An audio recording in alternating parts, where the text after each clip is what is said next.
Oke, terima kasih ya udah meluangkan waktu untuk join di acara Amazing Academy spesial di sesi malam hari ini kita bakal bahas tentang wedding fotografi ya bareng sama narasumber kita hari ini yaitu Mas Rijal. Mungkin teman-teman yang di sini udah kenal atau udah follow Instagramnya, boleh komen di kolom chat sambil aku mau jelasin tentang rules kelas hari ini ya.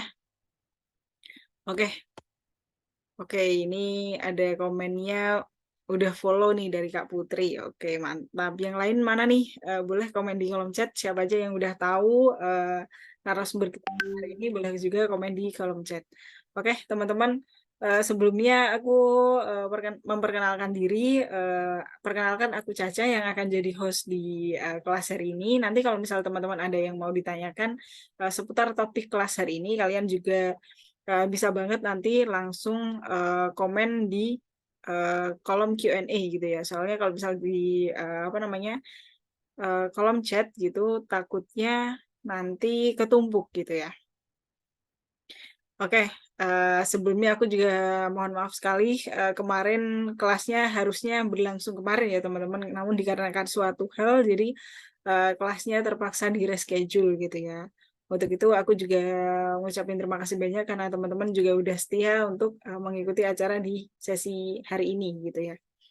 Oke, ini aku lihat di komen chat. Wow, ini dari kota mana aja nih? Coba aku lihat. Ada dari Solo, ada dari Bali. Wow, dari Bali, dari luar pulau ada juga. Ada dari Kutai, dari Kalimantan juga hadir.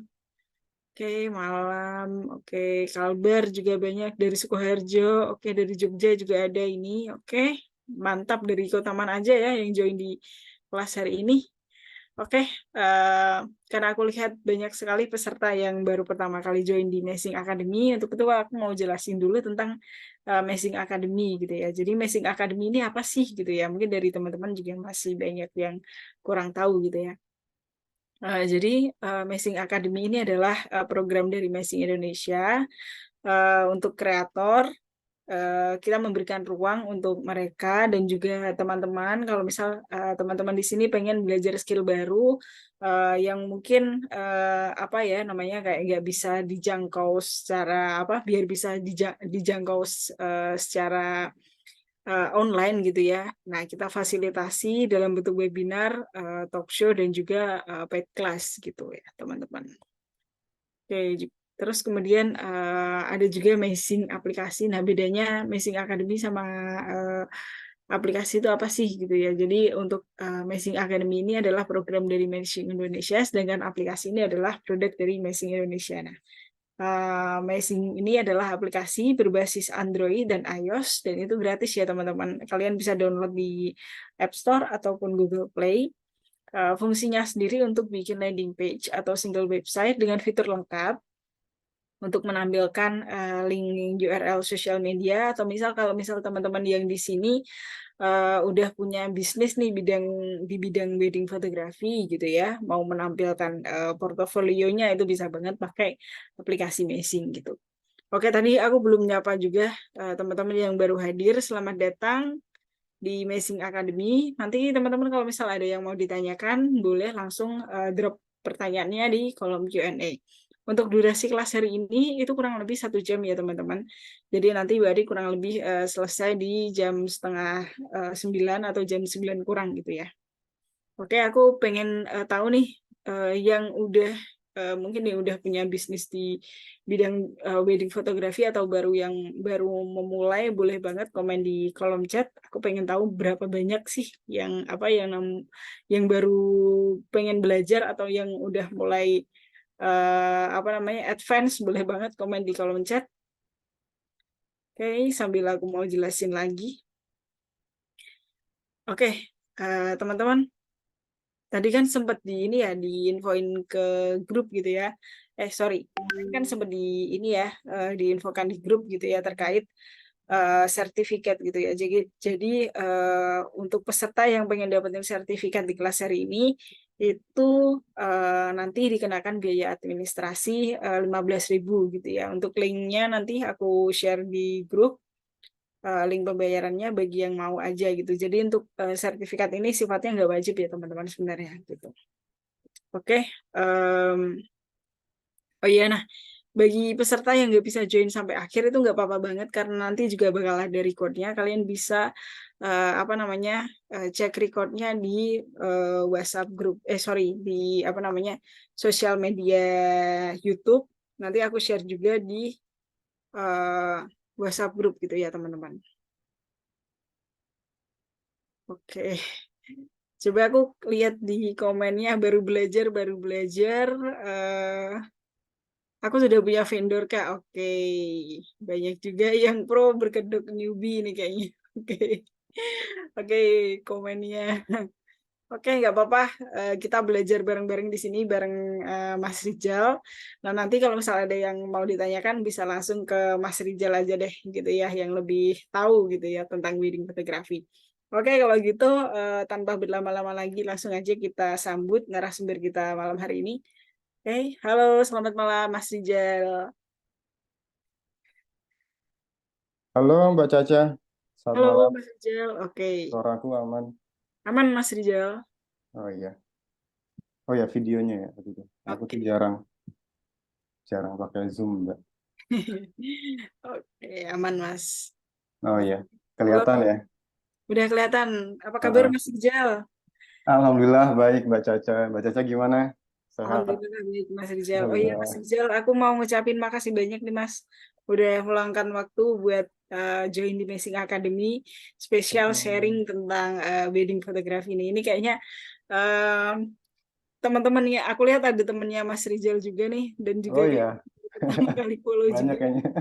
Ya mungkin boleh nih Mas, kalau misal mau dimulai langsung atau mau Boleh. disapa-sapa juga silahkan nih Mas. Ini kayak kalau disapa semua banyak juga ya. Persilahkan. Kayak langsung aja deh Mbak. Boleh, boleh. Oke, ya. Aduh, dari mana dulu ya? Selamat malam teman-teman. Assalamualaikum warahmatullahi wabarakatuh. Ya, Waalaikumsalam. Ya, soalnya aku biasa ini kali ya, Mbak. Jarang webinar gini, Zoom. Jadi, eh, apa ya, agak sedikit kaku malahan kali ya. Jadi biasa tatap muka langsung, ketemu orangnya gitu kan. Oke, malam teman-teman. Jadi mungkin sini banyak yang belum kenal aku. Nama saya Rijal. Em, saya seorang wedding photographer. Pasti ya. Sudah berkecimpung hampir 10 tahun di dunia wedding, di industri wedding. Em, Asli Bekasi, jadi saya asli Bekasi, tapi sekarang domisili di Kota Solo, seperti itu. Dan saat ini sudah berkeluarga, anak baru satu, istri juga baru satu kayaknya sih, Mbak. Oke. Apalagi ya, paling itu aja sih, Mbak ya. Ini aku mau share screen, berarti langsung nggak apa-apa yang Mbak cek Langsung ya. aja boleh Mas, langsung aja dulu. Oke. Yang mana ya? Oh, set. Oke, share. Ya, Oke, udah kelihatan ya, Mas. udah kelihatan ya. Oke. Mm-mm. Ini teman-teman udah ada yang apa? Udah ada 103 partisipannya 103 orang. Oh ya, aku mau bilang juga, mau ngomong juga kemarin, mohon maaf banget Mbak Caca buat sama teman-teman juga yang kemarin sudah meluangkan waktu ternyata kita pending atau kita reschedule dikarenakan ada suatu hal Mbak Caca. Jadi em, yang sifatnya mendadak akhirnya nggak bisa apa namanya nggak bisa apa ya nggak bisa sesuai jadwal lah seperti itu sih Mbak. Mohon maaf ya sebelumnya ya. Mohon maaf banget. Oke, jadi langsung aja teman-teman. Di sini kita akan bahas tentang apa ya judulnya memaknai momen dalam foto pernikahan. Gitu ya.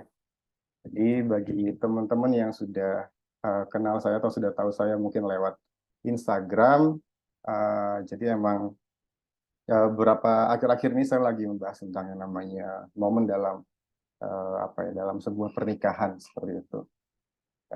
Jadi di mana bagi saya dokumentasi pernikahan itu adalah sebuah apa ya sebuah sangat kompleks gitu kan. Jadi wedding itu sangat kompleks di mana kita harus dituntut menjadi seorang jurnalis fotografer pasti ya. Jadi di mana kita harus mendokumentasikan gimana caranya gimana caranya kita harus membuat karya atau membuat visual yang mencerminkan suatu acaranya atau suatu momennya yang termasuk dalam sebuah jurnalis gitu kan. Kemudian bisa dibilang kita juga harus dituntut menjadi seorang fotografer fashion atau model gitu kan. Ketika momen yang namanya biasanya istilahnya beauty shoot gitu kan, kita memposekan atau foto secara couple gitu kan, si mempelainya ini, di mana kita harus menguasai namanya komunikasi ataupun style gaya juga yang kekinian juga gitu. Kita harus dituntut seperti itu juga. Kemudian ada lagi dalam wedding itu still life fotografi, di mana pada momen kita harus memotret yang namanya cincin gitu kan. Kemudian apalagi ya, manekin itu, sepatu dan lain-lain gitu kan. Masih banyak lagi lah. Pokoknya perintilan-perintilannya itu ya. Itu masuk dalam kategori still life di mana kita harus membuat benda mati ini, foto benda mati ini terlihat lebih menarik kan seperti itu.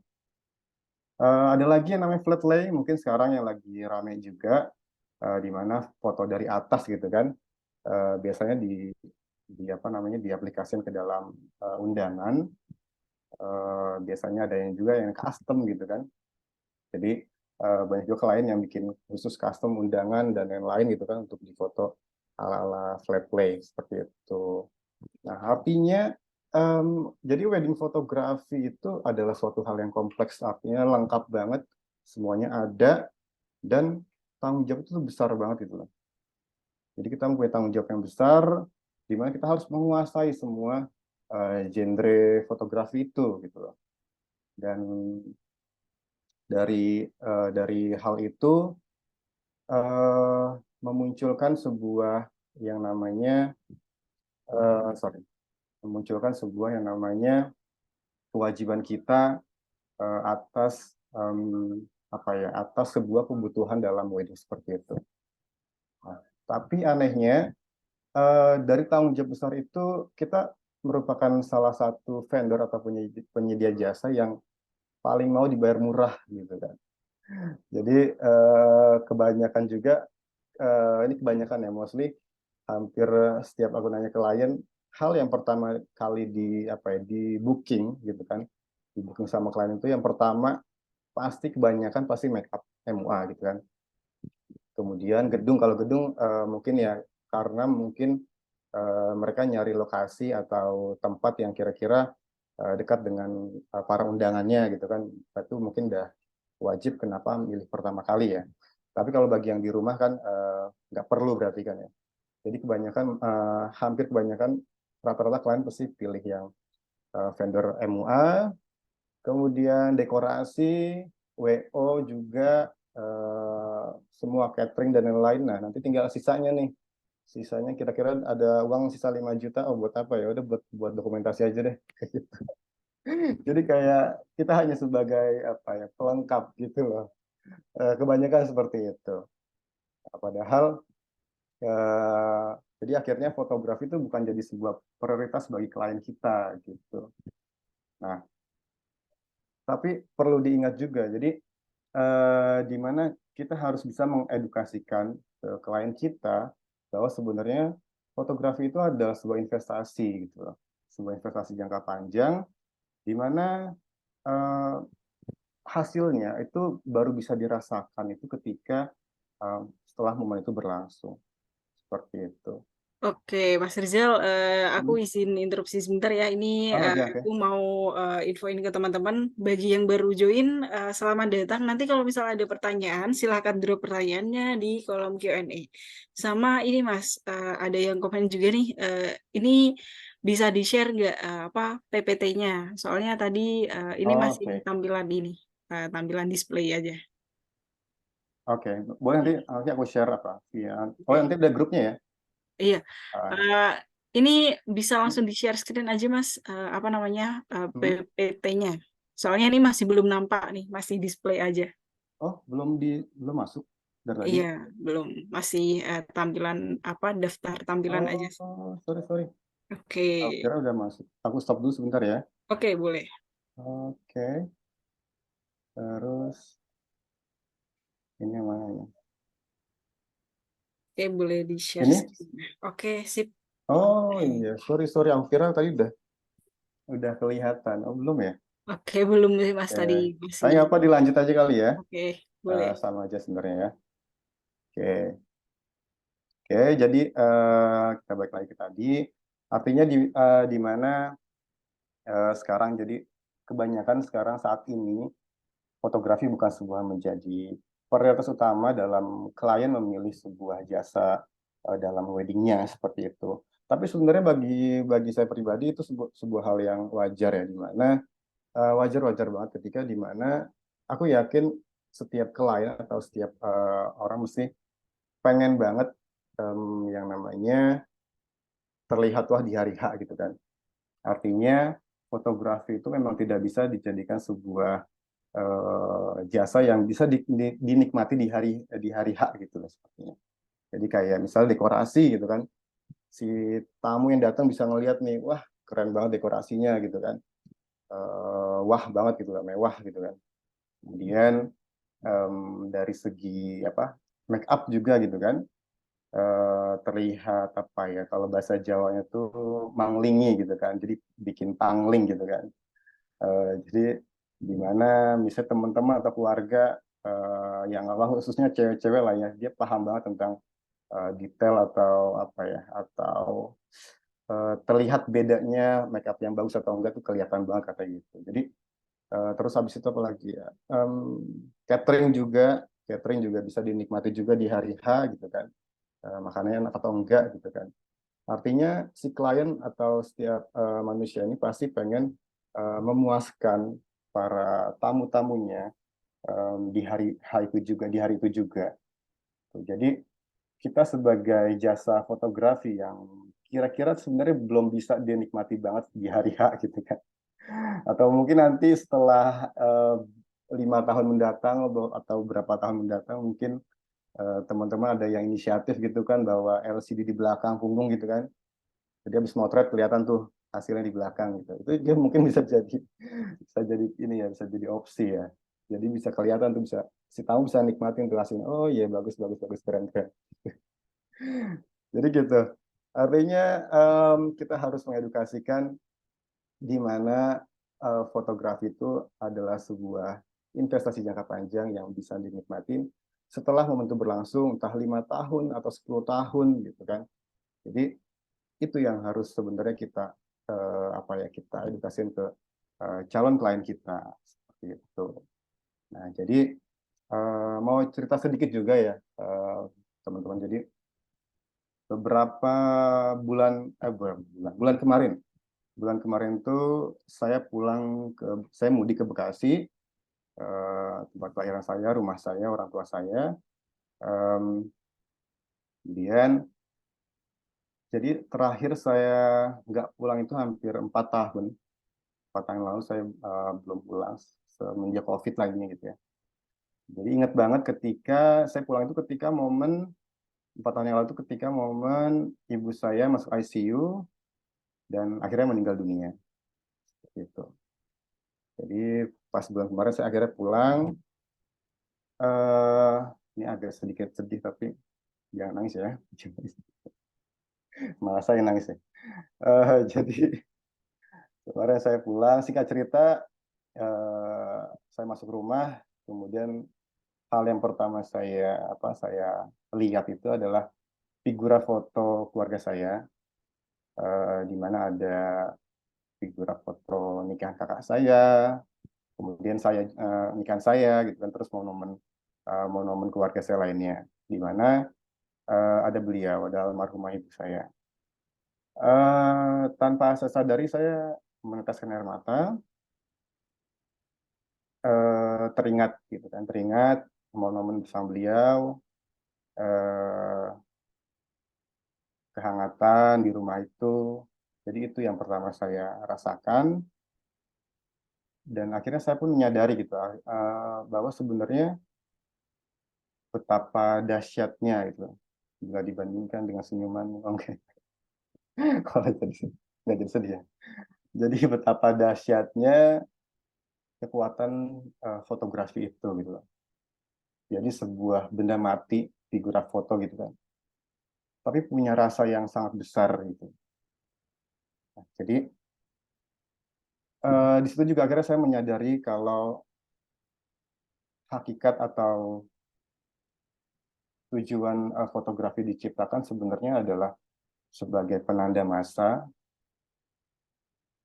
tempat kita kembali bercerita dan bersyukur juga atas waktu yang telah kita atau atas waktu yang telah diberikan. Jadi saya menyadari tujuan-tujuan sebenarnya awal kenapa fotografi diciptakan sebenarnya tujuannya adalah itu sebenarnya. Makanya saya sangat menghargai setiap foto momen dan senang sekali mengabadikannya gitu kan. Karena saya ngerasa ya foto inilah yang memiliki cerita dan kenangan nantinya seperti itu. Oke. Oke, nah dalam materi nanti deh yang saya akan bawakan itu nanti kita akan bahas tentang momen ya. Tapi di sini saya akan menyamakan persepsi dulu ya teman-teman. Jadi foto momen itu seperti apa? Jadi bagi saya foto momen itu adalah foto yang foto yang memiliki jiwa atau perasaan, kemudian unik dan memiliki kesan gitu ya. Jadi foto-foto yang tanpa kita sadari sebenarnya itu sangat berarti buat klien kita gitu loh. Ataupun gini, ataupun kalaupun nggak berarti buat mereka atau nggak punya nggak punya makna atau apalah, setidaknya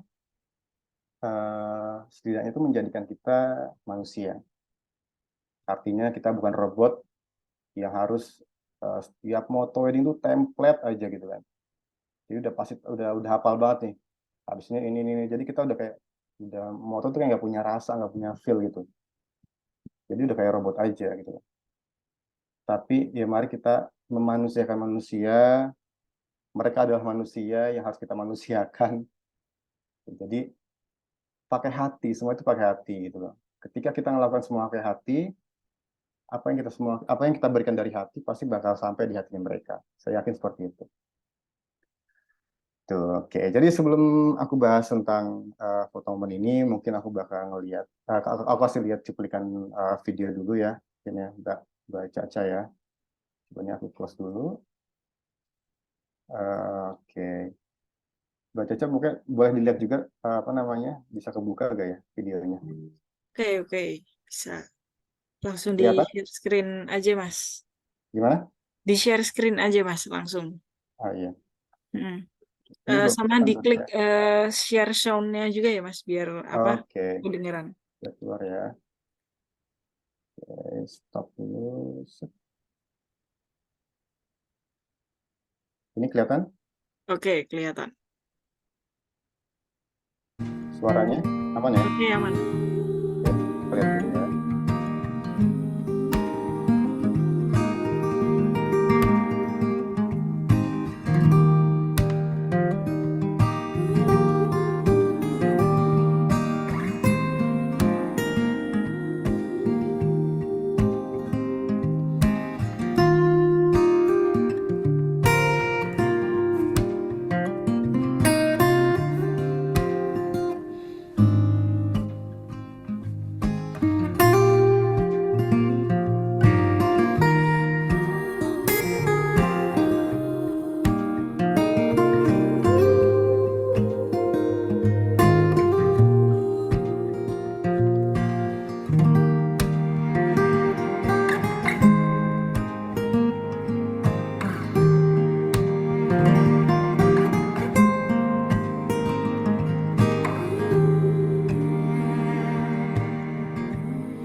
Oke,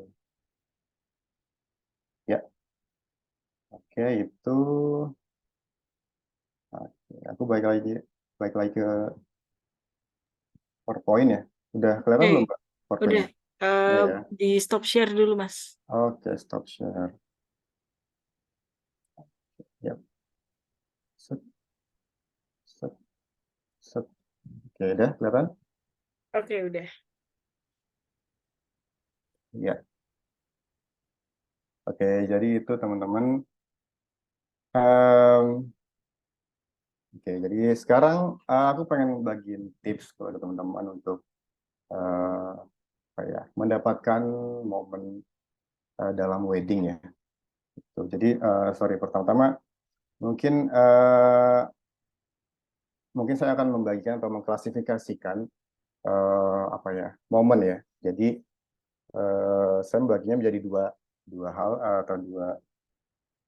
Yang pertama momen besar, yang kedua momen kecil. Nah, jadi momen besar itu adalah eh, momen-momen yang apa ya, yang biasa terjadi atau sudah ada dalam rundown lah, kan? Kayak seperti momen entrance gitu kan, kemudian momen sungkem dan lain, pokoknya semuanya ada di rundown itu. Saya menyebutnya sebagai momen besar. Itu yang wajib atau ada dalam sebuah pernikahan gitu kan. Nah, kemudian ada yang namanya momen kecil, di mana momen kecil itu sebenarnya seperti yang di foto-foto barusan tadi saya itu. Jadi yang saya slideshow tadi itu termasuk dalam momen kecil, di mana momen kecil itu adalah bisa jadi ada di dalam momen besar gitu. Jadi ketika ketika momen apa namanya entrance gitu kan, mungkin selain kita nge-shoot yang namanya pengantin ketika jalan, kita bisa ngasih juga tamu-tamu, reaksi-reaksi tamu ketika melihat si apa ya, si mempelai ini jalan gitu. Entah dia biasanya apa namanya dengan HP-nya gitu kan, standby gitu kan. Nah, kita dokumentasikan aja tuh. Kita ambil momen itu juga. Jadi itu namanya momen kecil. Terus lagi kayak hal sungkem tadi ya. Sungkem momen, kalau momen umum atau momen besar itu kan ya biasa aja, sungkem dan lain gitu kan. Tapi kita harus peka juga di mana bisa jadi dalam situ ada momen kecil.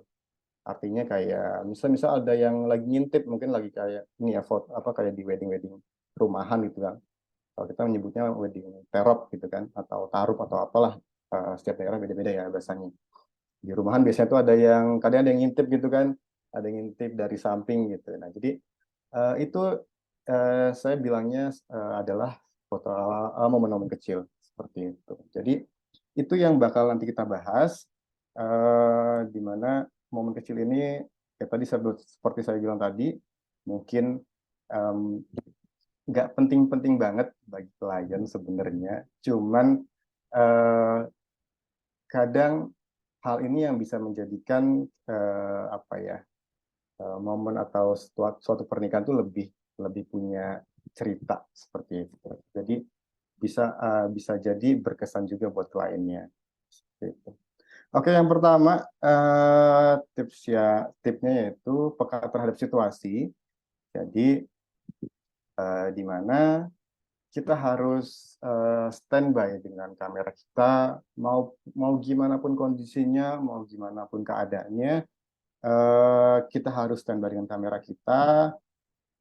Artinya kita harus peka terhadap situasi, gitu kan. Seperti ya seperti ya, di foto yang sebelah kanan ini, di mana momen waktu itu adalah ini adalah penghulu setelah dia selesai mengijabkan klien saya nggak tahu dia mungkin lagi ke kamar mandi dulu atau apa, terus tiba-tiba dia baru turun gitu kan. Eh, Kemudian saya lagi posisi lagi apa namanya memposekan atau foto-foto ala-ala beauty shoot lah gitu kan. Nah, dari kejauhan saya ngeliat nih si penghulu ini mau turun gitu kan. Kemudian saya bilang sama kliennya, tahan aja, nggak usah apa namanya, nggak usah bergerak, maksudnya tetap tahan di pose yang tadi saya bilang. Kemudian saya menyuruh penghulu ini turun aja melanjutkan perjalanannya gitu kan. Nah, akhirnya terciptalah momen seperti ini. Tuh. Jadi artinya kita harus selalu peka terhadap apa ya namanya situasi yang bakal terjadi gitu kan. Seperti itu. Yang kedua, agar foto kita tidak template gitu kan. Artinya mungkin di sini banyak teman-teman yang sudah berkecimpung dalam wedding mungkin 5 tahun, 10 tahun gitu atau lebih saya juga gitu kan. Artinya mungkin aku yakin, saya yakin banget pasti teman-teman yang sudah lama banget gitu kan di dalam industri wedding ada setidaknya rasa bosan gitu loh terhadap wedding gitu kan. Jadi kadang tuh udah foto udah template aja gitu kan. Persiapan make up, beauty shoot, terus mulai acara apa nih ijab atau pemberkatan gitu kan. Jadi udah hafal banget dengan acaranya. Jadi udah foto itu udah gitu gitu aja. Akhirnya itu yang bisa mematikan kreativitas kita nantinya seperti itu. Nah, coba cari sudut pandang yang berbeda. Artinya mungkin ketika kalian foto di gedung yang sama gitu kan dengan mungkin konsep yang sama gitu kan. Coba cari sudut pandang yang berbeda, entah dari samping kiri kanan atau dari atas gitu kan. Jadi intinya gimana caranya supaya kita nggak terlalu terpaku sama satu foto yang akhirnya template seperti itu. Oke, kemudian jam terbang juga mempengaruhi, di mana em, jam terbang inilah yang bisa memprediksi suatu keadaan gitu. Sebenarnya pada dasarnya kan kita sudah sangat paham dengan kriteria atau tingkah laku dari tamu, dari klien, dari si mempelainya, pengantinnya, keluarga gitu. Sebenarnya dalam wedding itu udah kelihatan, artinya udah sama aja. Jadi ketika tadi proses jalan misalnya ya, saya yakin nanti bakal ada tamu yang dia udah siap-siap dengan kameranya gitu, dengan HP-nya gitu kan. Artinya kita udah memprediksi suatu keadaan sebenarnya gitu loh.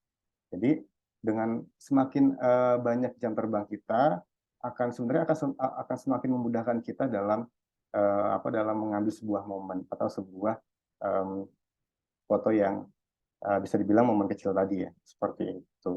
Jadi perbaik jam terbang adalah salah satu cara untuk mendapatkan foto yang terbaik seperti itu. Oke, nah sama juga yang kayak foto yang di kanan bawah ini. Dari kejauhan saya ngelihatnya ada anak kecil lagi naik sepeda gitu kan mau melewati kita, tapi saya bilang si kliennya bener udah tahan situ aja, nggak usah bergerak dulu kalau bisa, dan si anak ini saya biarkan lewat, ya udah akhirnya dapat momen seperti ini. Terus sama juga ketika foto yang di atas ini yang kanan atas, ketika saya lagi memposekan si mantan cowoknya ini, tiba-tiba si MUA-nya ini bilang, oh ya Mas mohon maaf ini mantan cowoknya lupa lupa di touch up gitu kan. Ya udah akhirnya saya suruh aja, ya di sini aja Ibu touch up-nya gitu kan, sambil saya ngeliat momennya seperti itu. Jadi kita harus peka terhadap situasi-situasi seperti ini gitu. Terus kayak yang di kiri bawah juga gitu kan. Eh, saya terbiasa dengan pakai lensa 35, jadi lensa favorit saya bisa dibilang ya, itu ada lensa 35, jadi kemanapun weddingnya saya bisa pakai lensa 35. Artinya ketika momen yang di kiri bawah ini ya, semisal ya, dari kejauhan saya udah ngeliat nih, ini tamu lagi bercanda gitu kan, lagi bercanda ketawa-tawa, terus kalau saya tiba-tiba datang di tengah-tengah mereka, mereka pada kaget kan, mesti mereka pada pada merhatikan saya gitu kan. Karena jarak dari mereka ke saya itu bisa dibilang dekat gitu loh. Bukan karena saya pakai 35 mili, artinya bukan sebuah lensa yang 70-200 dari jauh gitu kan. Saya ngambil candidnya enggak. Jadi benar saya harus beradaptasi dengan mereka dulu nih di sini ceritanya. Jadi saya nggak langsung tiba-tiba berdiri tengah-tengah langsung moto mereka, enggak. Tapi menurut saya merhatikan apa ya namanya. Saya pura-pura main HP dulu gitu kan. Main HP dulu. Akhirnya mereka tuh udah menyadari ada kehadiran saya. Ya udah mereka akhirnya melanjutkan bercandanya, dan baru disitulah saya dengan cepat mengambil momennya seperti itu. Nah, ya, jadi um, momen ini adalah sebuah hal yang perlu adaptasi juga seperti itu. Oke, lanjut yang kedua, jadi adalah komposisi adalah kunci gitu ya. Jadi di mana dalam pengertian komposisi itu adalah bagi saya komposisi itu adalah sebuah elemen-elemen atau bisa dibilang kayak garis gitu kan, kemudian highlight, shadow, apalagi tulisan, gambar, dan lain-lain adalah sebuah komposisi bagi saya. Jadi kalau diibaratkan dalam sebuah makanan pasti kan ada, atau dalam sebuah snack gitu kan, dalam kemasan pasti kan di belakangnya ada yang namanya komposisi gitu kan, komposisi atau ingredient gitu kan misalnya. Jadi bahan-bahan itu apa aja gitu kan, misalnya terigu lah, terus apalagi garam, gula gitu kan. Artinya bahan-bahan yang bikin makanan itu enak atau makanan itu jadi gitu loh. Jadi sebenarnya istilahnya itu sama aja, komposisi dalam foto dan komposisi dalam sebuah makanan gitu. Nah, jadi cuman dalam fotografi bahan-bahan atau elemen-elemen bahannya itu adalah sebuah garis. Nah, garis bentuk highlight, shadow, tulisan adalah elemen yang membuat foto kita enak dilihat. Gitu. Jadi foto itu bukan masalah bagus apa enggaknya bagi saya, tapi adalah enak atau enggaknya gitu loh. Jadi kalau bisa dibilang makanan ya udah enak apa enggak, ada rasanya gitu. Dan foto pun sama, ada rasanya gitu, ada feel-nya. Ini fotonya enak gak dilihat seperti itu. Kayak di dalam foto yang kanan ini ya, dalam komposisi ini kan bisa dibilang aku kalau jujur saya tuh nggak tahu nama komposisinya tuh, saya nggak hafal gitu-gituan ya. Jadi kalau saya motret udah motret aja. Jadi nggak ada yang nggak tahu namanya line line guide lah apalah, aku kurang paham juga. Jadi kalau dalam foto ini saya ngelihat ada cowok di kanan, cewek di kiri dengan tengah-tengahnya kayak sebuah pembatas gitu. Jadi nah hal-hal ini yang bikin menarik sebenarnya bagi saya. Jadi eh, ya momen enak atau enggaknya foto itu sebenarnya dari komposisi seperti itu. Nah, tips yang mungkin berikutnya adalah perbanyak referensi. Jadi referensi itu dari mana aja banyak banget ya. Bisa dari foto landscape, foto apalagi namanya, foto fashion lah, foto street lah gitu. Jadi eh, perbanyak referensi kalau bisa dari hal-hal yang di luar genre kebiasaan kita. Maksudnya kalau kita memang bergerak dalam wedding, coba biar fotonya agar beda atau nggak terlalu ATM banget gitu kan, amati tiru murahin gitu, nggak ATM banget. Coba cari referensi yang di luar dari genre wedding, misal seperti itu. Nah itu akan yang namanya melatih komposisi kita juga seperti itu. Oke, jadi dilihat di sini juga.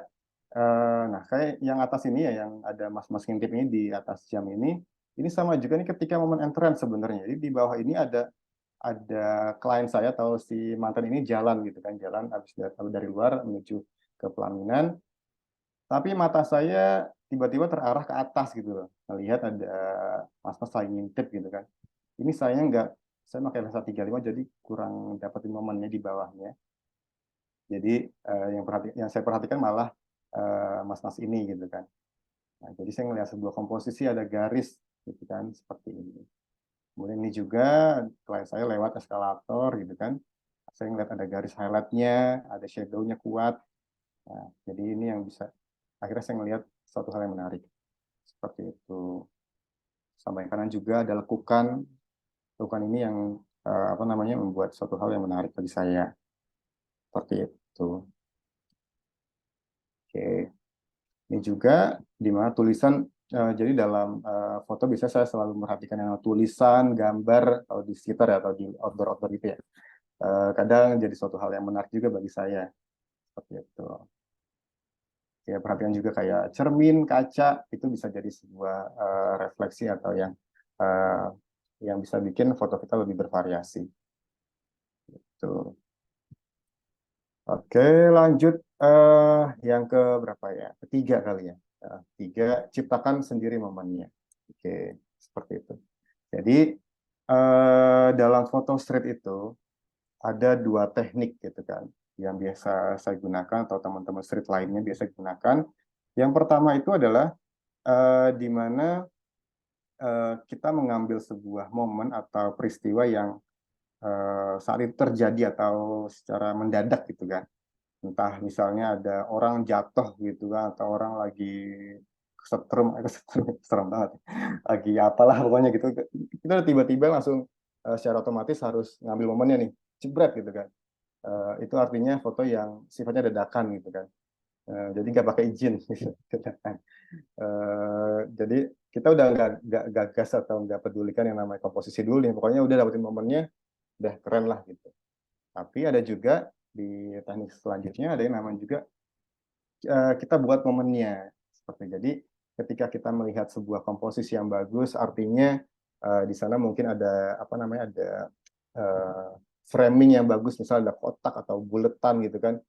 Uh, Terus kira-kira kita udah ngelihat nih framingnya bakal bagus nih. Kita tunggu aja di situ sampai nanti akhirnya ada kejadian atau peristiwa apa yang lewat.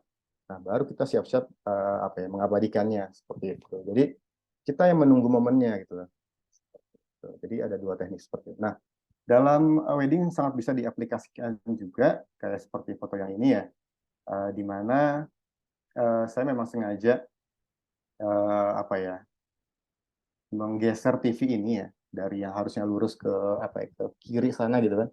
Saya putar balik gitu, kemudian saya nyuruh masnya untuk masuk ke dalam frame, entah dia ngambil baju atau dia lagi apa ya prepare apalah gitu misalnya pasang belangkon atau apa gitu. Pokoknya saya suruh mereka dia prepare biasa aja gitu kan di situ dalam frame ini.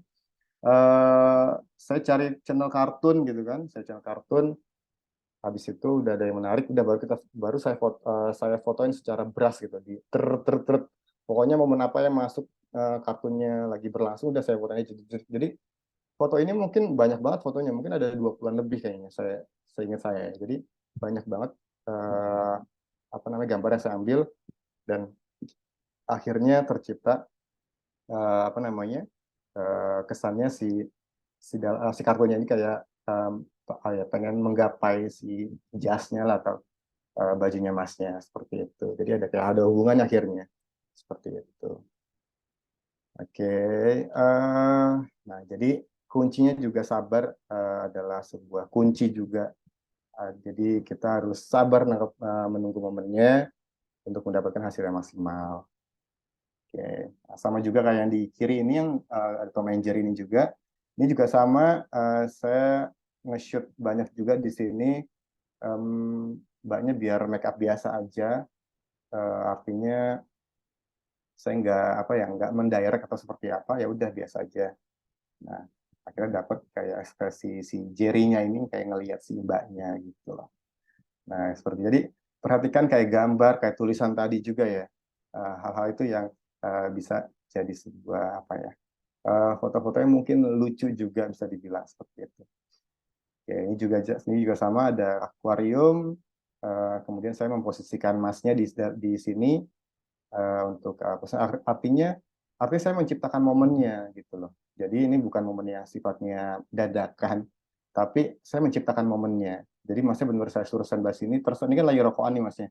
Jadi dia lagi nyantai, udah selesai saya pose gitu kan, foto aman lah katakan gitu ya. Udah saya foto aman, kemudian saya nyuruh masnya, Mas dirimu istirahat di sini aja, sambil rokokan atau terserah ngapain, saya ambil candid aja gitu. Sama yang bawah juga yang ada apa nih ada performernya ini juga dia lagi sebenarnya si apa ya si Gatot Kaca nih sebenarnya dia mau jadi Gatot Kaca ceritanya ya. Dia lagi duduk di sini lagi prepare make up. Kemudian saya nyuruh bapaknya ini berdiri gitu loh, berdiri Pak di sini aja make upnya sambil berdiri nanti saya fotoin dari belakang sini ya gitu. Jadi tapi udah natural aja gitu tanpa saya suruh tahan pose tahan enggak. Nah, terus masnya juga lagi ngobrol, kebetulan ada di samping sini ya, di samping uh, ruangan sini. Terus saya suruh ngobrol di samping sini. Mas ngobrolnya enaknya di sini aja ya, sambil saya fotoin candid. Nah, gitu-gitu. Jadi mereka melakukan kegiatan seperti biasa aja. Artinya masnya lagi sedang ngobrol, si apa namanya si Gatot Kaca ini lagi prepare make up-nya gitu lah. Jadi saya tanpa mengganggu aktivitas mereka akhirnya seperti itu. Oke, seperti itu.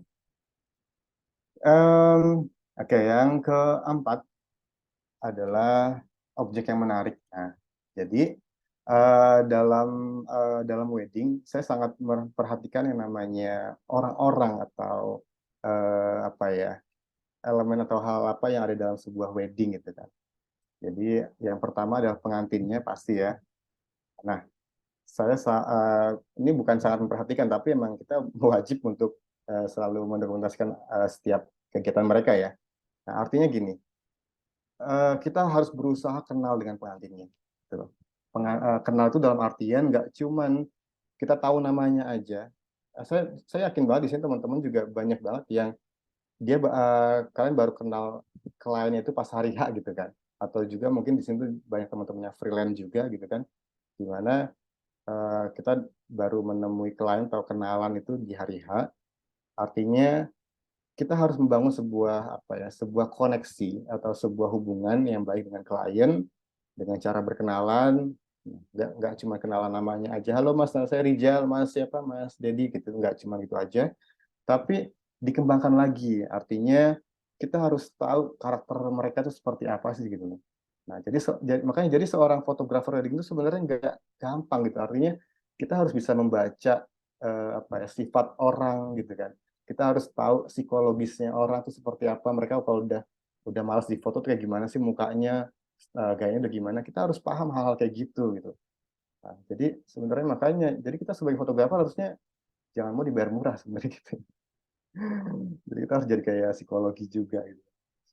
Nah, dari hal itu, dari apa namanya, dari pendekatan itu, akhirnya kita tahu nih, Mas Dedi itu sifatnya, oh sifatnya kayaknya agak ini nih, apa namanya, agak kaku orangnya, udah gitu kayaknya kalau apa namanya, kalau apa ya, agak moodnya moody gitu kan. Jadi mungkin kalau kena panas dikit udah males gitu kan. Nah, kita harus tahu tuh. Nah, mungkin kita akhirnya kita punya solusi gitu kan. Cari tempat yang enak buat mereka gitu. Nah, tapi sebenarnya gini juga ya. Dengan kita makin kenal dengan kliennya gitu kan. Artinya kita harus berteman baik dengan mereka. Sebenarnya klien tuh mau di pose gimana pun sebenarnya mau aja gitu loh. Asal kita deket sama mereka gitu loh. Nah, pendekatan ini yang perlu kita kembangkan atau kita bangun gitu kan. Kayak tadi misalnya kita cari hal yang kira-kira sama lah dengan mereka gitu lah. Kalau cowok sebenarnya gampang ya. Ini aja kita bahas tentang olahraga deh, bola misalnya gitu. Tapi nggak tiba-tiba bikin list pertanyaan, Mas, namanya siapa, kerjanya di mana, hobinya, terus klub favoritnya apa, gitu itu nggak gitu juga ya. Jadi benar kita ada tahap-tahapnya yang akhirnya kita menuju ke arah sana, intinya seperti itu. Nah, jadi ketika nanti ada kecocokan atau variabel yang kira-kira tuh kita pas klop sama si calonnya ini atau si pengantinnya ini, nah, barulah itu ada pendekatan di situ. Mereka akhirnya nyaman sama kita, udah tuh mau disuruh, masa mau disuruh salto, bolak-balik mau suruh kayang juga ya udah siap aja dia. Gitu. Nah, gitu ya. Jadi nggak cuma kita asal kenal namanya, tapi coba kita memahami keadaannya mereka. Seperti itu. Oke, yang kedua itu anak kecil. Nah, jadi dalam wedding saya sangat memperhatikan tingkah lakunya anak kecil nih. Jadi kadang tuh anak kecil ada suatu hal yang susah diprediksi gitu kan. Dan natural banget. Jadi gaya mereka tuh kayak nggak dibuat-buat gitu loh. Artinya ya kayak di foto ini ya. Bener ya udah dia tuh kayak semaunya aja gitu. Ini lagi acara momen khidmat, artinya lagi ijab berlangsung. Tiba-tiba ada anak mendekati gitu kan, ini keponakannya kebetulan, jadi ya udah dia ngelihatnya udah kayak biasa aja bagi dia gitu kan. Tapi nah kalau teman-teman mungkin banyak juga di sini udah ngelihat kondisi kayak gini pasti udah males banget ya, artinya ini kan bocor hitungannya ya, jadi udah bocor mesti udah langsung ngusur sana sana sana gitu misalnya gitu ya. Tapi kalau bagi saya ini satu hal yang menarik gitu, artinya saya abadikan dulu momennya gitu kan, saya ngelihat ekspresi si anak kecil ini nih lucu, cikir-cikir dapat, nah baru dari habis itu kita tendang atau kita usir gitu nggak apa-apa gitu. Jadi anak kecil adalah poinnya paling penting banget. Jadi coba perhatikan dalam wedding, lihat anak kecil aja. Mereka tuh pasti melakukan hal yang kadang di luar logika seperti itu. Oke, terus kemudian tamu dan keluarga, tamu keluarga juga ini sama lucunya sebenarnya ya. Jadi kadang sebenarnya nah itu dengan perbanyak jam terbang, kita sebenarnya udah tahu tuh apa namanya, tingkah laku si tamu keluarga itu nanti setelah itu apa, ini tuh apa gitu kita udah ngelihat sebenarnya udah paham banget ya. Jadi kita harus sudah standby lah dalam hal apa ya, melihat momen seperti itu. Gitu ya. Ini anak kecil ya. Nah, di sana nih yang kiri atas ya, ya lagi pas lagi foto terus kemudian apa ya ngambek gitu kan anaknya ini nggak mau foto gitu kan, ya udah biarin aja gitu loh. Jadi biarin dia ngelakuin apa ya, ya tiduran gitu aja, nangis gitu aja, tantrum lah gitu. Nah, terus dan lain ini juga sama yang kanan bawah juga. Eh, jadi di samping kiri itu adalah panggungnya, momen ketika lagi momen kalau dalam Jawa itu lagi dulangan ya, suap-suapan. Terus saya ngelihat si anak ini lagi kayak nonton TV aja di rumahnya gitu loh. Ini tadi posenya tuh nggak gini, posenya tuh kayak lagi nyantai gini, lagi tiduran gitu kan. Terus apa namanya, dia pindah posisi lagi tiduran gini, jadi lucu aja. Jadi saya nyuruh si foto apa namanya second shutter saya untuk ngabadikan momennya yang lagi suap-suapan ulangan itu, saya dapetin momen seperti ini. Oke, ini juga tamu juga. Nah, mesti kan yang kanan bawah ya. Ibu-ibu adalah menjadi musuh terbesar kita, para fotografer, saya yakin itu. Jadi mohon bersabar gitu kan. Jadi jangan buru-buru kalian usir mereka, tapi coba dengan apa ya, dengan pukulan yang oke. Jadi dengan komunikasi yang baik. Makanya ketika momen ini ya udah foto dulu aja, cuci thread. Nanti baru kalau misal masih masih dia masih ngeyel ya udah apa namanya coba dikomunikasi dengan baik. Ibu, mohon maaf, misalnya lagi mau jalan gitu kan. Mohon maaf Ibu, nanti ini mantannya kliennya mau apa? Pengantinnya mau jalan. Ibu mohon jaga jaraknya dulu ya, gitu-gitu. Jadi ada briefing dulu di awal, gitu. Nah, jadi kita jangan terus ketus, Ibu ini enggak. Soalnya bisa jadi ibu-ibu ini adalah calon klien kita nantinya loh. Jadi bisa jadi mereka yang bakal jadi anaknya mungkin mau nikah gitu kan, ngelihat cara kita komunikasi yang baik gitu kan. Wah masnya bagus nih cara apa namanya cara komunikasinya ke saya gitu kan.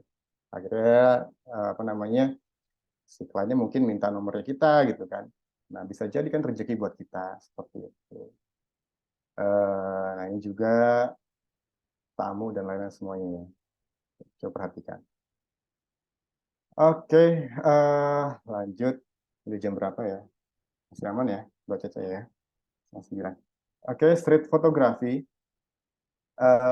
Jadi selain saya apa ya, selain saya fokus di wedding, saya sangat apa ya menggemari atau menyukai nama street fotografi, di mana street fotografi adalah cara saya untuk belajar untuk menangkap momen, untuk menciptakan komposisi yang bagus, yang baik, gitu kan?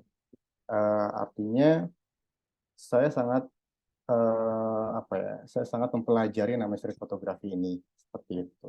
Street fotografi itu bukan foto di jalan ya. Saya sering banget lihat di konten-konten TikTok apa di mana gitu, lagi foto model gitu, street fotografi. Nyebutnya street fotografi, padahal ya foto model fashion tapi di jalan kan gitu. Jadi street fotografi itu eh, ada momen yang sebenarnya nggak di apa ya nggak diciptakan gitu kan. Artinya benar-benar pure apa adanya. Gitu. Nah, jadi practice makes perfect, di mana street fotografi bagi saya ada training ground atau tempat latihan saya untuk menghadapi sebuah wedding nantinya. Nah, itu ya, di mana saya melatih yang namanya komposisi, momen, dan yang lain. Seperti itu. Jadi, bagi teman-teman mungkin yang lagi yang lagi masuk dalam dunia wedding gitu kan, mungkin sudah bosan juga gitu kan, mau foto yang beda gitu. Coba sekarang lebih peka terhadap situasi atau coba belajar yang namanya street fotografi. Itu bahkan ngelatih kita terhadap suatu momen, suatu keadaan. Seperti itu. Oke, nah ini ya tadi yang melatih kepekaan, komposisi, bahkan pendekatan ke objek. Seperti itu. Kayak tadi yang foto yang tadi saya bilang, ketika ada foto yang lagi ketawa-tawa tadi kan, bahwa ketawa-tawa itu, terus saya nggak tiba-tiba masuk di tengah-tengah dia, motret dia, cuci-cuci. Nah, itu nggak seperti itu, mereka pasti bakal kaget gitu kan dengan keadaan kayak gitu loh. Uh, Artinya ada pendekatan di situ, mungkin dengan cara kita ngajak ngobrol mereka gitu loh, atau dengan apa ya dengan pokoknya terlihat di depan mereka lah, jadi seakan-akan kita udah jadi bagian dari mereka gitu loh. Akhirnya udah secara natural mereka bakal apa ya ngelakuin satu hal yang uh, biasanya gitu lah, yang lagi mereka sedang lakukan gitu kan, seperti itu. Oke, jadi contohnya mungkin, sorry. Jadi seperti yang ini ya, ada gambar tengah-tengah di bawah ini ayam ini.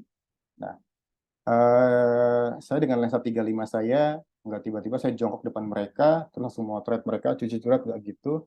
Tapi benar saya ngobrol juga sama mereka gitu. Malah bahkan saya nanya tentang harga ayamnya juga kayaknya kemarin. Jadi menurut saya kan seakan-akan benar-benar merhatikan mereka gitu loh. Artinya saya jadi bagian dari kelompoknya mereka lah seperti itu. Jadi pendekatan. Jadi, makanya street photography itu bukan masalah candid atau gimana, tapi sebenarnya masalah pendekatan gitu. Artinya itu juga yang melatih kita dalam suatu hal komunikasi gitu. Komunikasi ke klien, komunikasi ke keluarga klien, dan orang-orang baru yang nanti bakal kita temuin di acara gitu. Nah, jadi dengan kita makin terbiasa ketemu orang atau berkomunikasi dengan orang, itu bakal melatih cara berbicara kita. Jadi jujur, apa ya, saya selama SMA itu pendiam banget. Saya bukan orang yang apa ya namanya ya, ekstrovert atau apa, atau suatu pokoknya yang saya sih tipikal yang sering pendiam gitu kan. Artinya saya kadang malu di depan atau kurang pede di depan banyak orang gitu kan. Kemudian akhirnya saya belajar foto, belajar pendekatan, eh, akhirnya itu yang melatih saya untuk bisa berkomunikasi. Jadi jangan ada yang bilang, Mas, saya nggak bisa komunikasi karena saya orangnya introvert. Itu adalah sebuah perkataan yang sangat salah banget. Jadi introvert itu bukan seperti itu bagi saya ya. Jadi kayak misalnya gini deh, Mark Zuckerberg deh. Ya dia kan menganggap seorang introvert gitu kan. Tapi dia bisa ngomong di depan banyak orang gitu kan. Jadi sebenarnya kalian bukan introvert, kalian cuma nggak pede aja, kalian cuma malu aja gitu. Nah, makanya dengan pelatihan, dengan banyak bertemu dengan orang-orang baru, terus banyak bergaul, itu bisa menjadikan kita bisa berkomunikasi dengan klien gitu loh, seperti itu. Oke, oke, tadi ulang ya, dibaik lagi. Tadi ya perbanyak referensi juga. Nah, seperti yang tadi saya bilang juga tadi, di mana referensi itu nggak cuma dari wedding, tapi coba dari genre-genre foto lainnya, seperti itu. Ya, sebentar saya minum dulu ya, teman-teman.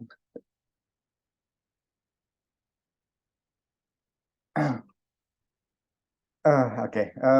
Ya, gitu ya. Teman-teman kalau mau minum dulu atau mau pipis ke belakang dulu nggak apa-apa, ditinggal dulu nggak masalah.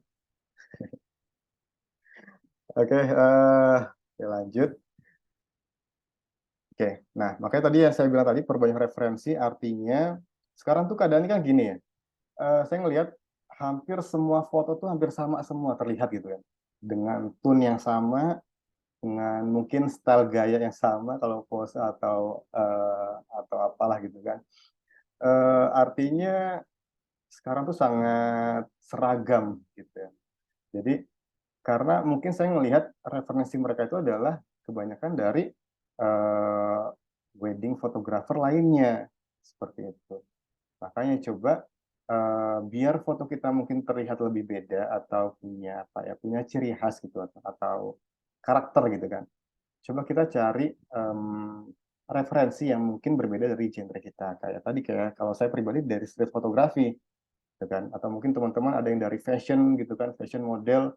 Kalau itu kan fashion model tuh gayanya lebih bebas ya, artinya kadang tuh aneh-aneh gitu kan posenya gitu kan. Nah, mungkin bisa belajar dari hal-hal itu. Jadi nggak gayanya tuh apa ya, nggak gitu-gitu terus gitu kan. Seperti itu. Nah, itu ya solusi agar karya kita berbeda dengan yang lainnya. Oke, ya. Oke, alhamdulillah selesai. Mbak Caca, saya laporan sudah selesai. Gitu Oke, teman-teman. terima Eh kasih Terima Mas kasih waktunya. Rijal. Ini mau ada pertanyaan bagaimana, Mbak Caca? Monggo silakan. Oke, masuk ke sesi Q&A ya teman-teman. Oke Mas Rijal, wow. Ini 31 pertanyaan sudah menanti Mas Rijal nih Mas. Oh iya, udah ada di mana? Di chat ya? Di Q&A Oh di Mas. Q&A. Oh iya, iya. Oke, oke Mas Rizal. Sebelumnya Boleh, aku boleh. mau nginfoin ke teman-teman nih sambil Mas Rizal juga mungkin minum-minum dulu atau teman-teman juga kalau misal mau minum atau makan-makan juga nggak apa-apa. Kita santai aja hari ini. Oke teman-teman.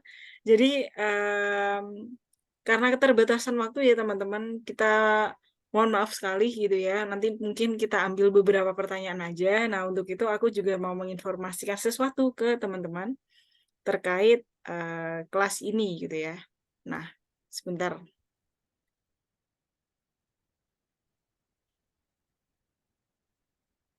Oke, Mas Rizal kalau mau sambil pilih-pilih pertanyaan yang sekiranya menarik boleh nih Mas.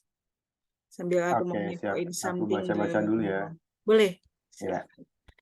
Oke, teman-teman, semoga sudah terlihat ya.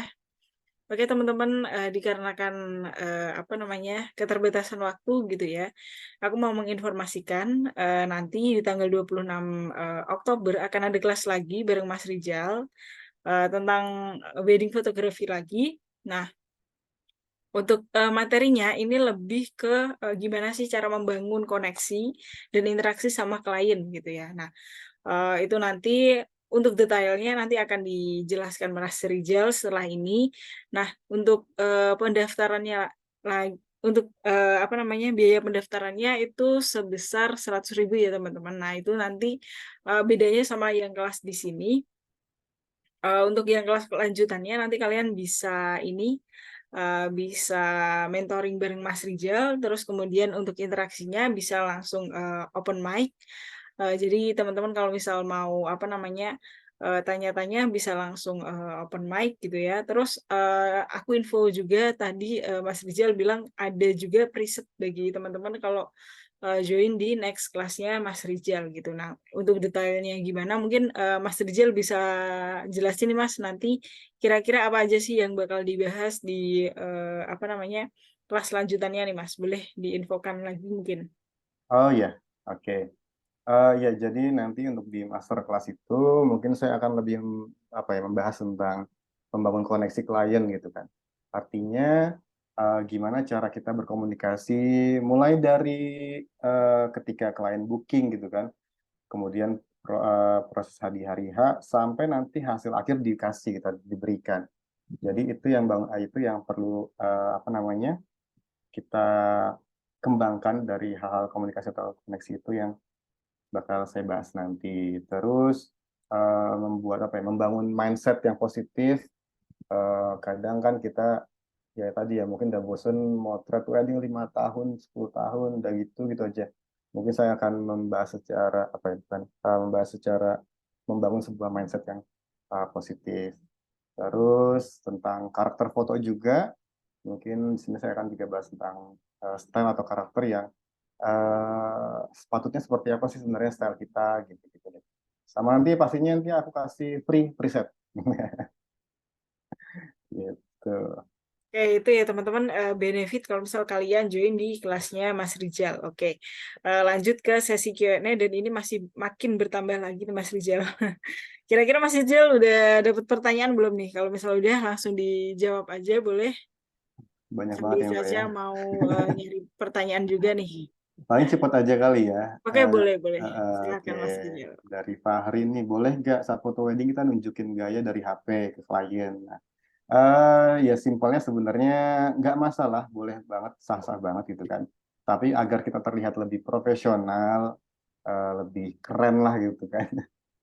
Mungkin kita bisa seakan-akan kita ngintip dulu aja, ngintip, oh gayanya gini nih. Terus kita seakan-akan itu style dari kita gitu. Klien bakal lebih percaya akhirnya kepada kita gitu, seperti itu.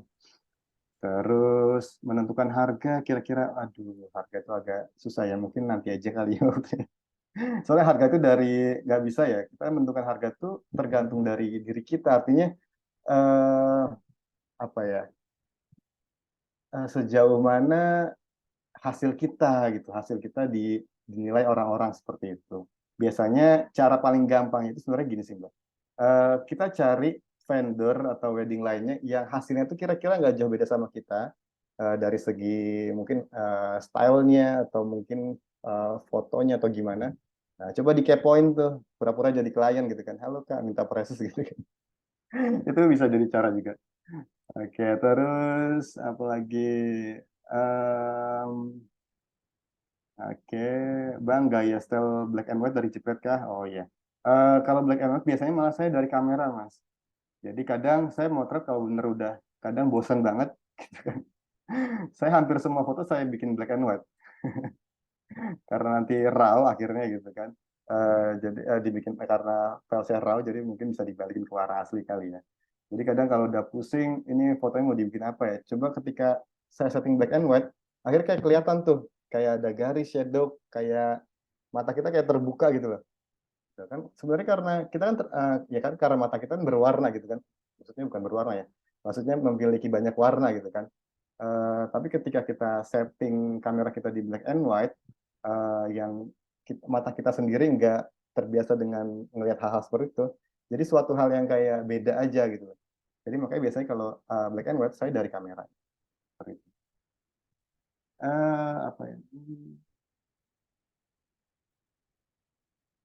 Aduh, aduh, aduh. Sebentar, apalagi? Sebenarnya mau bertanya gimana ngedirect pengantin ya supaya mau diajak foto outdoor. Kadang kalau ngajak outdoor, pengantin ada yang mau ada yang enggak atau kurang komunikasi yang baik. Nah, iya makanya pendekatan sih sebenarnya sih ya Mas. Jadi eh, ketika si klien merasa dekat dengan kita, artinya mereka sudah percaya dengan kita, yaitu mau disuruh di outdoor, mau disuruh di tempat yang agak aneh sekalipun, mereka pasti mau seperti itu. Nah, makanya besok mungkin Mas eh, ini nggak ada namanya. Ikut kelas saya masterclass cuma 100.000 Mas, nanti saya kasih tahu tips-tipsnya seperti itu. Momen yang penting diambil saat foto wedding.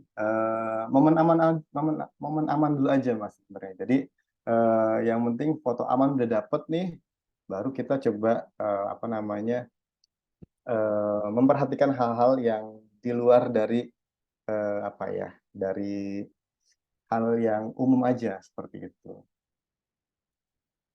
Bang Rizal, izin tanya apakah foto dulu kemana orang tua langsung? Oh iya, nggak mesti sih Mas. Jadi gini ya, black and white itu nggak harus tentang momen yang haru, yang sedih gitu, nggak sebenarnya. Jadi nggak semua foto juga bagus dibikin black and white gitu loh. Saya ngelihat ketika saya selalu men-setting black and white itu ketika malah ketika ngelihat saya ngelihat adanya tuh kayak highlight shadow yang keras atau kerasa, malah baru saya setting ke black and white seperti itu. Jadi ketika momen yang eh, tanpa adanya highlight atau shadow, malah ketika saya black and white jadi aneh fotonya gitu. Jadi udah bikin berwarna aja makanya lebih bagus gitu. Tapi kalau emang dapetin kayak momen tangisan, ada tetesan air matanya gitu kan, emang kalau dibikin black and white kan lebih kelihatan tuh ya tetesannya ya. Itu mungkin bisa jadi pilihan juga seperti itu. Kedepannya bisa diupload situs Microsoft. Aduh, Microsoft apa ya? Aku malah belum belum nyoba. Halo Mas Rizal, ini ada pertanyaan nih Mas dari Boleh. eh, Gimana? Kak Alfian nih. Nah, ini Oke. nanya tentang gimana sih biar kita itu jeli membaca keunikan kisah dari setiap couple dan bagaimana tips jika ketemu kisah yang hambar gitu. Kan biasanya ada tuh Mas. Oke. eh iya, tips biar apa ya, jeli gitu ya. Jadi sebenarnya kan setiap momen atau setiap wedding itu kan punya cerita sendiri-sendiri kan sebenarnya. Artinya setiap wedding A sama wedding B itu pasti beda gitu loh. Walaupun mungkin lokasinya sama atau mungkin konsep konsep pernikahan juga sama, tapi sebenarnya saya yakin ada hal-hal yang membedakan dengan wedding satu dengan wedding lainnya. Seperti ya tadi ada keluarganya, tamunya gitu kan, atau si kliennya sendiri gitu kan. Kadang ada klien yang dia benar apa ya, seru gitu loh Mbak. Jadi bener dia mungkin agak apa ya, agak narsis atau mungkin agak gokil gitu misalnya, bahasa gokil. Lucu lah ini gitu ya, cheerful atau apa gitu. Itu juga jadi pembeda juga seperti itu. Jadi tinggal kita cara membaca aja, membaca suatu keadaan, ini karakter seperti apa sih, ini keadaannya seperti apa gitu, gitu aja sebenarnya. Gitu. Apalagi tadi ya Oke, Mbak ya? terima kasih Mas. Semoga Oke. menjawab ya teman-teman. Oke, nah ini ada pertanyaan dari Mas Ref. Mhm. Selamat malam Bang, saya Rifki izin bertanya, gimana caranya kita peka untuk momen agar kita peka momen untuk job wedding yang mana kita belum tahu adatnya nih, karena baru pertama kali ngejob wedding di adat tersebut.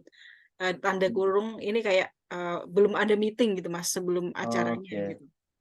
Iya, em, jadi sebenarnya penting banget ya briefing ya di sebelum hari H. Jadi kalau saya pribadi, walaupun saya belum kenal tentang adatnya seperti apa, saya mengusahakan em, ada yang namanya briefing. Jadi di mana kita ada komunikasi di awal, semisal kayak mungkin saya di dalam konten konten saya sebelumnya ya di Reels itu, bagi teman-teman yang terbiasa di wedding-wedding rumahan gitu kan, pasti sering sering banget dapat tenda yang kadang tuh warna-warni gitu kan. Jadi kadang merah udah semua acara tuh kayak merah neraka gitu atau enggak di hijau jadi green screen gitu kan. Terus tiang tengah-tengah pelaminan. Nah, sebenarnya kan eh, apa ya, kalau mau disalahin klien juga sebenarnya ya nggak bisa juga, artinya mereka klien gitu kan. Sebenarnya ya bisa dibilang kesalahan kita juga di mana kita nggak ada briefing di awal gitu loh. Tapi kalau misalnya kita ada briefing atau kan mereka nggak tahu ya, maksudnya mereka tuh nggak apa ya, momen sekali seumur hidup mungkin ya. Jadi mereka nggak tahu alurnya gimana, teknisnya gimana, apalagi yang di daerah-daerah gitu kan, yang di rumahan gitu kan. Sedangkan kita yang udah setiap minggu, mungkin setiap minggu ngejob atau moto wedding, kita udah tahu banget keadaan wedding seperti apa bagusnya gitu loh. Nah, makanya tugas kita yang harusnya memberi arahan kepada mereka-mereka ini gitu loh. Ya, kita yang memberikan suatu masukan, Mbak ini bagusnya ini loh Mbak, kayaknya biar nanti di foto jadi lebih enak di foto, di hasilnya lebih bagus gitu gitu. Jadi tugas kita yang jadi apa ya, jadi problem solver gitu, artinya kita adalah pemecah masalah bagi mereka-mereka yang merasa kebingungan dalam menentukan konsep atau apa ya dalam acara weddingnya lah seperti itu gitu. Tapi tadi pertanyaan apa ya? Gitu ya Mbak Caca ya. Oke, terima Hmm. kasih Mas buat Jadi penjelasannya. Semoga menjawab ya, Mas Rifki dan teman-teman. iya, Oke, lagi oke, ini wow masih banyak sekali ya. Oke, mungkin ini bisa membangun, nah dipilih sorry dua sorry atau tiga pertanyaan lagi Mas sebelum kita akhiri sesi kelas hari ini. oke, mau panjang juga ya. Eh, Cara membangun koneksi gimana Mas? Nah itu makanya nanti ikut ini ya Mas Fitarianto ya, ikut kelas saya ya master kelas. Nanti saya akan bahas di sana mungkin secara detail seperti itu. Bang, gimana cara mengatasi pengantin yang nggak mood, nah, kecapean dan lain-lain seperti itu.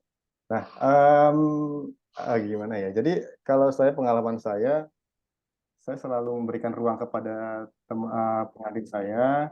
Artinya saya apa ya? Ketika mereka sudah mulai nggak mood, saya mungkin sudah harus paham nih gitu kan. Udah kelihatan dari raut mukanya atau mungkin dia udah banyak mengeluh gitu kan. Saya mencoba mengasih waktu buat mereka, atau mereka suruh minum dulu, makan dulu. Nanti biar kita tunggu dulu sampai benar mood mereka tuh udah terbentuk lagi gitu loh. Mesti kan mereka capek banget kan seharian gitu kan. Apalagi nanti kita pose masih ada pose lagi di akhir gitu kan. Nah, jadi tugas kita yang memahami mereka, jadi tanpa memaksakan gitu. Kadang-kadang gini loh, kita terlalu egois sebenarnya gitu loh. Terlalu egois dalam artian kita kayak berusaha banget dapat foto yang bagus.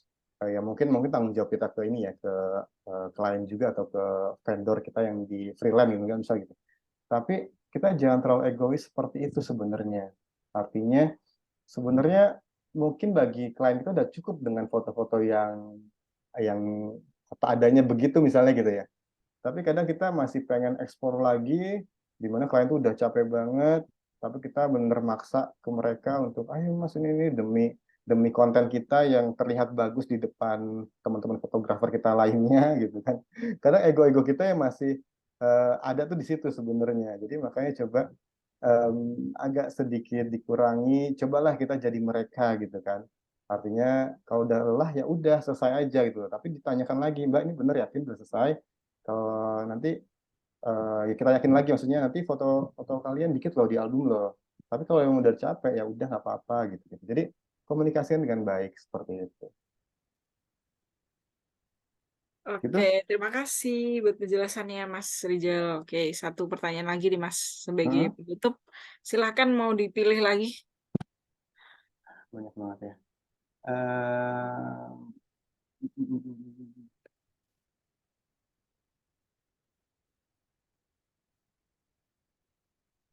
Oh ya teman-teman sambil ini ya menunggu Mas Rizal untuk cari pertanyaan menarik dan juga sebagai penutup pertanyaan kelas ini, aku mengingatkan lagi nanti jangan lupa join di tanggal 26 Oktober di next kelasnya Mas Rizal ya.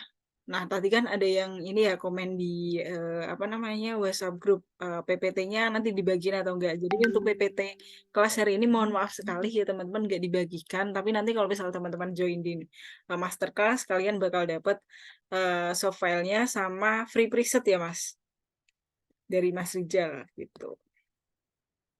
Gitu. Oke, udah nemu Mas Rizal atau belum? Oke, sambil nyari. Oh ya, nanti jangan lupa share keseruan kelas hari ini ya teman-teman di Insta Story kalian. Tag Mas Rizal dan juga Amazing ID. Ada yang udah follow Instagramnya Mas Rizal mungkin atau yang belum. Kalau belum nanti bisa follow Instagramnya @rizalhaq. Sama kayak yang di ini ya, di posternya ini. Oke. Oke, gini ya Mbak. Ada lagi mungkin Em, dari Syaidah Fotografi. Mas Rizal dulu tanya, aku tuh fotografer cewek dari Padang. Ini dia, apa juga ya. Nah, tapi kadang ngerasa jenuh dan insecure juga karena aku masih pakai tipe oke. Nah, gimana nih Mas untuk bisa tetap bangkit dan semangat masih dengan gear yang standar? Oh, oke. Eh, kalau gear standar, sorry. Oh, suaraku udah keluar. Oke. Eh, intinya sebenarnya ya mau apapun kameranya gitu kan, tetap kita harus jadi apa ya, skill kita yang lebih ditentukan gitu. Artinya tapi gini juga sebenarnya. Kalau kadang kalau ditanya, Mas, apa namanya, yang perlu ditingkat itu kameranya atau skillnya sebenarnya. Kalau saya tuh menjawab dua-duanya sebenarnya. Artinya sebisa mungkin kamera kita juga harus yang bagus, gitu kan. Artinya sekarang kan beda banget ya, maksudnya kamera bagus dengan kamera yang agak di bawah gitu kan, agak mungkin murah, mohon maaf. Jadi kelihatan banget ketika apa namanya highlightnya atau shadownya itu kan kerasa banget tuh. Jadi sebisa mungkin menabung untuk mendapat kamera yang maksimal gitu loh, dengan sesuai budget kita tuh. Tapi skill juga menjadi hal yang di atas segala-galanya juga. Skill juga yang perlu ditingkatkan gitu. Makanya dengan kita sering ikut yang namanya seperti ini nih, webinar gini, terus workshop-workshop, itu yang menjadi kadang tuh menjadi penyemangat kita gitu, Mas. Mbak. Jadi kadang dalam setahun itu saya selalu ini ya, selalu mentargetkan dalam setahun itu saya harus ikut yang namanya 2 kali workshop. Itu saya wajibkan, di mana itu yang akan selalu menjadi apa ya, motivasi saya untuk bangkit terus gitu loh. Jadi ketika melihat banyak teman yang sudah mulai apa namanya, punya style foto atau apa, saya mencoba ikuti dengan workshop itu, akhirnya saya termotivasi lagi gitu. Jadi kuncinya yaitu apa namanya, perbanyak apa namanya workshop seperti itu. Jadi kalau untuk kamera, untuk alat tetap harus sebisa mungkin kasih yang terbaik, intinya seperti itu. Nah, kalau misalnya gini ya, mungkin ada ini terakhir aja mungkin kali ya Mbak ya. Mungkin ada pertanyaan, Mas saya udah bosen banget wedding gitu kan, udah berapa tahun gitu kan. Eh, mungkin gini ya, jawaban saya, eh, coba kita jadi seakan-akan jadi mereka, jadi klien kita gitu kan, kita yang mau nikah gitu kan. Eh, pengen banget hasilnya itu bagus, hasilnya itu maksimal gitu kan. Artinya kita sebagai fotografer harus memberikan apa ya, effort kita atau usaha kita yang maksimal juga, yang maksimal juga gitu.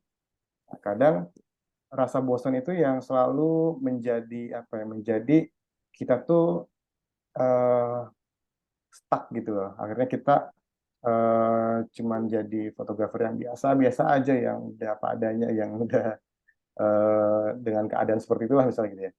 Makanya dengan kita memberikan mindset yang positif ke dalam setiap acara wedding yang bakal kita foto, itu akan memberikan apa ya, memberikan nilai juga ke kita, memberikan semangat juga, di mana pokoknya kita berpikir seakan kita itu jadi klien kita, yang mana ini momen mereka seumur hidup sekali, mereka pengen banget mereka dalam momen ini, dalam weddingnya ini mereka bisa melihat apa ya, melihat momen-momen yang ada dalam weddingnya mereka. Nah, jadi sebisa mungkin kita harus bisa apa ya, menjadi mereka lah seperti itu. Oke gitu, uh, Caca. Oke, terima kasih Mas Rizal. Mas, ada satu lagi nih Mas dari Caca tapi boleh nggak Mas? Gimana ya? Baca Oke. mau nikah? Oh enggak. Oh, bukan Mas. Nanya nih Mas.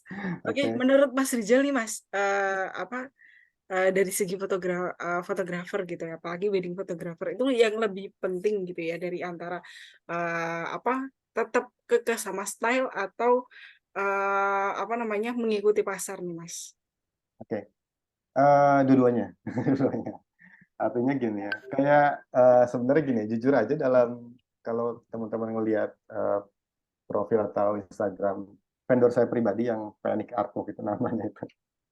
Kalau dilihat secara detail itu sebenarnya fotonya pada kayak pada umumnya gitu loh.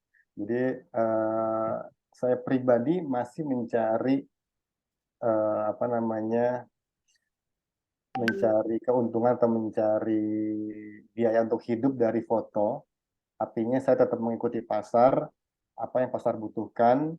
Saya nggak muluk-muluk harus semua orang harus mengikuti apa namanya style saya. Makanya dalam dalam Instagram saya yang pendek itu saya memberikan apa namanya feed atau foto-foto yang kira-kira masih bisa diterima baik dengan banyak orang gitu. Tapi biasanya saya mix dengan karakter saya gitu. Jadi saya mix dengan karakter saya yang kadang ada candidnya, ada momennya gitu. Jadi em, akhirnya apa namanya pasar yang biasa pun masuk, pasar yang senang dengan karakter saya pun masuk. Gitu. Tinggal saya mempersonal brandingkan saya sebagai fotografer momen itu di Instagram saya pribadi. Gitu. Jadi tetap saya milih dua-duanya, Mbak. Tetap ikuti pasar dan tetap mengikuti karakter juga. Oke, terima kasih Mas Rizal buat Ya, penjelasannya. Oke Mas, sama-sama. sebagai penutup kelas hari ini nih Mas, boleh disampaikan mungkin pesan-pesan buat peserta yang join di kelas hari ini? Silahkan. Pesan-pesan apa ya? Eh ya, jadi mungkin saya mungkin mengambil kesimpulan di mana kita patut bersyukur menjadi seorang wedding photographer. Kita hampir setiap minggu disuguhi dengan apa namanya khutbah-khutbah nikah gitu kan dari penghulu, dari romo, dari mana gitu kan, yang mana memberikan kita apa ya ceramah gitu ya akhirnya merefresh kita. Kemudian ketika momen sungkem gitu kan kita teringat lagi orang tua kita, akhirnya kita sayang lagi sama orang tua kita telepon lagi orang tua kita, terus apalagi manfaatnya kita ketemu orang baru, kita kenalan orang baru, yang akhirnya makin banyak teman makin banyak rezeki kan seperti itu. Nah jadi kita patut bersyukur menjadi seorang wedding photographer. Jadi buat teman-teman semua semangat, semua nikmatin semua prosesnya, benar-benar apa yang kalian berikan dari hati itu bakal kena di hatinya mereka seperti itu. Oke, terima kasih banyak Mas Rizal buat pesan-pesannya dan juga sesi sharing kelas hari ini. Oke, untuk itu teman-teman kalau misal ada yang mau ditanyakan, nanti bisa join di masterclass-nya Mas Rizal ya di tanggal 26. Tadi udah ada yang Ya, confirm ke aku, ada yang udah daftar. Yang belum daftar bisa daftar juga, linknya udah aku share di WhatsApp group. Oke, sebagai penutup sesi hari ini, semoga apa yang udah disampaikan Mas Rizal bermanfaat buat teman-teman yang mungkin di sini baru mulai merintis di wedding fotografi atau udah jalan tapi pengen cari stylenya gitu masih bingung stylenya kayak gimana tetap ini ya istilahnya kayak tetap diasah terus gitu ya cari-cari referensi dan juga tetap semangat buat berkarya gitu. Oke, dari aku itu aja. Mohon maaf apabila banyak kekurangan di sesi kelas hari ini. Aku ngucapin terima kasih banyak buat Mas Rizal dan juga teman-teman yang udah join di kelas hari ini. Oke, dari aku itu aja. See you di next class. Jangan lupa follow Instagramnya Mas Rizal dan juga Messing agar tetap update tentang inspirasi karya terbarunya Mas Rizal dan juga kelas-kelas dari Messing. Gitu aja. See you teman-teman. Terima kasih Bye-bye. teman-teman semuanya.